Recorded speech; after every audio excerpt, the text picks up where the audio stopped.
Well, now, in Britain, what have we got? The next big post-Brexit drama is the Labour Party election fight. I mean, for leader, that is. Um, and we have five contenders now. The dust has settled.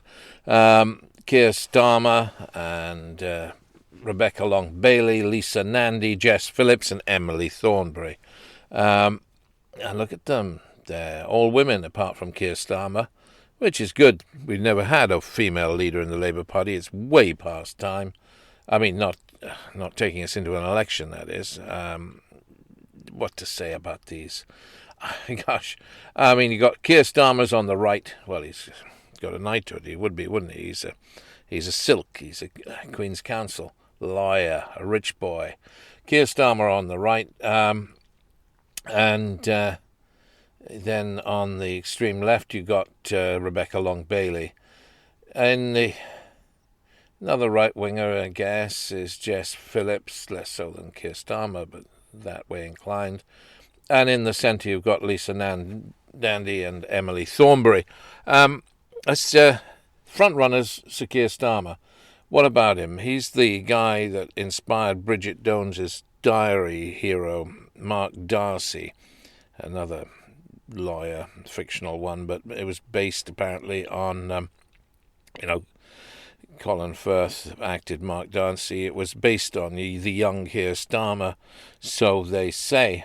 At least the when pressed, the author of the thing didn't deny it, and nor does Sir Keir. So there you go. He's Mark Darcy, and he's a pretty boy. He's rich, and he is this champagne socialist. What to say about him? He's quite a character. He's not everybody's cup of tea. He's certainly not my cup of tea. I would be disappointed to see him as leader of the opposition. I think he's totally out of touch. He's a Remainer. I don't blame him for that, but he is. He worked hard to undermine Jeremy Corbyn in his way, like as did Jess Phillips, which is not very helpful, is it? He's not that Jeremy Corbyn was the best thing since sliced bread, but he was the leader, and these were supposed to be his team. Keir Starmer, I mean, he believes that Britain will be broken up. He said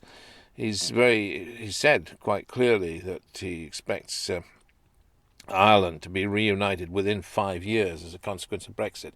Of course, his views on Brexit colour that, but he may be right. Is that a sad thing? He also expects Scotland to go independent. He may be right, but does that mean he wishes for it? I don't mind. Should we get rid of the Scots? They've always been so prominent in the Labour Party.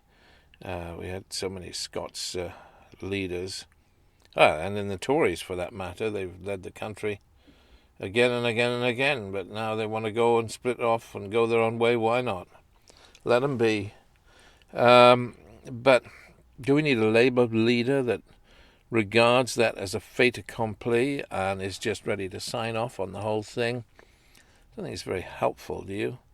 I mean, I don't know what you think. But anyway, he certainly regards the reunification of Ireland as a given now that we've got Brexit. Bit of a defeatist, I'd say. Out of touch with the British people. He is pretty useless, but the MPs love him, and he's got most nominations, and he's a clear front runner. The press like him too, of course. That gives him a head start. Then Rebecca Long Bailey, the press are crucifying Rebecca Long Bailey. They don't like lefties. They don't want another Corbyn. I mean, they worked hard enough to undermine Corbyn on anti-Semitism and every other thing. The whole British establishment were against Corbyn. Corbyn's main problem is that he knuckled under to parliamentary pressure, and could he do else? I suppose not, but then he ended up with a Labour stance that was neither fish nor fowl. It was that killed him. He was sitting on the fence, and it was painful for him. Weak when it came down to the crunch. He was a weak leader. You need to be a toughie to lead a political party, and he was not. So, yes, he was crucified for that. I don't think the British people crucified him for being a lefty, but his parliamentary colleagues did. They couldn't stick him. And they were 3 years of infighting. So what are we left with? We've got now, if we're not going to have Keir Starmer, the favourite, and we're not going to have Rebecca Long Bailey. We can't have Rebecca Long Bailey, another lefty, mostly because, for why? Because I guess she's just not inspiring enough. That has to be a factor. And unless you're really going to pull out the pull out the stops. She doesn't speak well, and you've got to do that. So who are we left with? Jess Phillips. Forget it. We do right winger like Keir Starmer up to a point. She pretends. She says her father was a Trotskyite, but scarcely really a lefty. She's not a lefty. We don't need a lefty, but we don't need a right winger either. And she comes out with the kind of right wing tropes. Sunday Times asked her last week, "Would you push the button?" They meant the nuclear button. Trident. God, what money we waste on Trident. Get rid of that and we could have a 1,000,000-man army. It's costing billions. Wow, what a pointless waste of money. Anyway, so Jess Phillips was asked, will you press the button? Said the Sunday Times. Yes, she said. Well, yeah. She's ready to go to war. She's a tough girl. Well, come on. I'm not sure we need that. We've got Boris to deal with. He's enough trouble. We don't need a warrior we don't need another Maggie Thatcher on the left.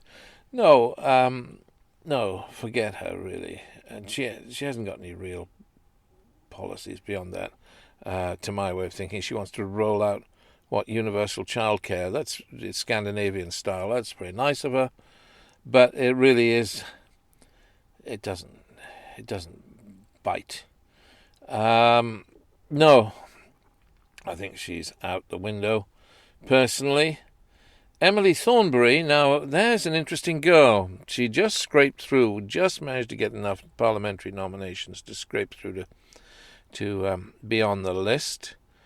But and she, of course, the Arabs would like her. She's pro-Palestinian in the sense that you say that and then you crucify them because Jeremy Corbyn is pro-Palestinian. Does that mean he's anti-Israeli? No, not necessarily.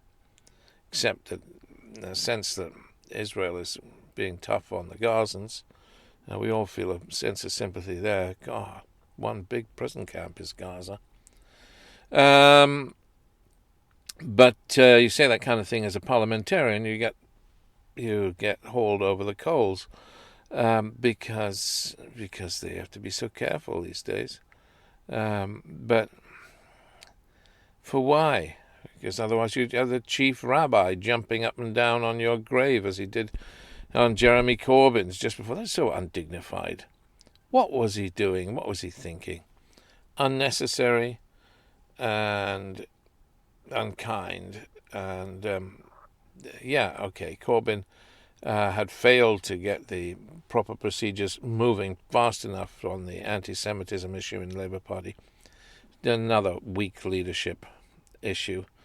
But did he need to be thumped in the face as he was going down by the chief rabbi, who came out against Corbyn publicly in those days before the election? I don't think so. But anyway, Emily Thornberry would be the darling of the Arab world because of her commitment, which was Corbyn's commitment, the Labour Party's commitment, but nonetheless strongly enforced by her a time in the discussion on the Balfour Initiative in Methodist Central Hall years ago. She said Labour was committed, and she was committed personally, to recognising Palestinian statehood. Britain recognising Palestinian statehood, which would be the first major power then to recognise Palestinian statehood. And Britain is a major power. Don't play it wrong here. I mean, we're the fifth or sixth largest economy in the world, so we are a major force. And so where are we? What are we left with? We're left with Emily. We were talking about Emily. Yeah, but she's, I don't know if Keir Starmer is Colin Firth's Mark Darcy, then Emily Thornby is a bit like Bridget Jones. She just doesn't have the gloss, the sparkle. She speaks well, but she's never going to cut the mustard with the British public. She could pull traditional Labour supporters along, but she won't get the whole 9 yards, you know. So who are we left with? Well, there's only one, isn't there? There's only one, and she's by no means the front runner. I'm talking about Lisa Nandy, an interesting woman. She's Indian, I think, heritage or Asian heritage. Comes from the north. She's always talked a lot of common sense. She can talk the hind legs off a donkey. She speaks well. Speaks very well indeed. She's a force. She'd scare the Tories. She's considerate, careful. She has some very homely policies, but good ones. You know, revitalising the high street. Do you care about that? No, you say, but it does matter. You know, the high streets of our regional towns, with all these Mothercares, the latest shop to go to the wall, they're all gone. All this empty shops, all these big chains closed down as they have to deal with. But we need our little town centres. We care about the place looking pretty and neat. So, and she understands that. And she's got some solid policies that resonate with the British people. She's from the north, where we need the left needs to reassert itself and get its grip. But she's not a rabid left-winger. She's reasonable, but on Brexit she had sensible ideas. She believed that the vote should be delivered. She wasn't there undermining it at every twist and turn like a lot of the rest of them. I mean, wasn't British Parliament a farce? They were a disgrace, our MPs, for the past 3 years, particularly all of them, actually. So it's good to see a lot of them leavened and thrown out at this past election. But now we need a reasonable discussion. So I'm for Lisa Nandy. I think she's got something, and God bless her, and let's hope that she comes to power as Labour's leader and gives us a genuine opposition here in Britain. We'll see. A lot of time, a lot of water yet to go under the bridge. They've got to get trade union backing. They've got to get, and that's going to be hard for Lisa Nandy. They've also got to get, or they've got to either get backing of the trade unions or backing of a chunk of the local constituencies. Well,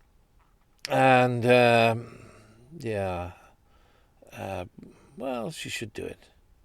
And then if she gets the hustings, the final hustings, well, she'll win, won't she? I hope so, because otherwise we're left with Keir Starmer. God help us.